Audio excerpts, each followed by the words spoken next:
বিদ্যুৎ কিভাবে আবিষ্কার হয়েছিল সেটা কি আপনারা জানেন? বহু হাজার বছর আগে প্রাচীন গ্রিসে প্রথমবার বিদ্যুতের খোঁজ মেলে।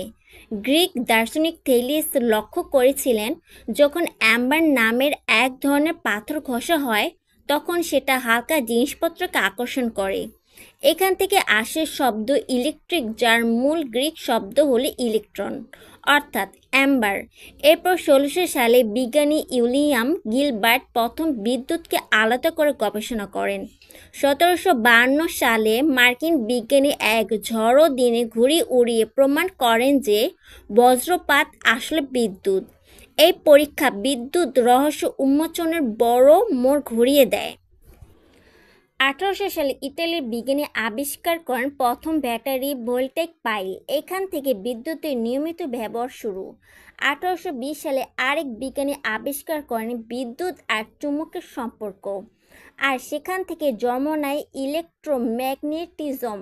কিন্তু সত্যিকারের আবিষ্কার ঘটান টমাস এডিসন এবং নিকোলা টেসলা। এডিসন আবিষ্কার করেন ভাল্ব আর নিকোলা আবিষ্কার করেন এসি সিস্টেম, যা আজও সারা পৃথিবীতে বিদ্যুৎ সরবরাহের মূল ভিত্তি।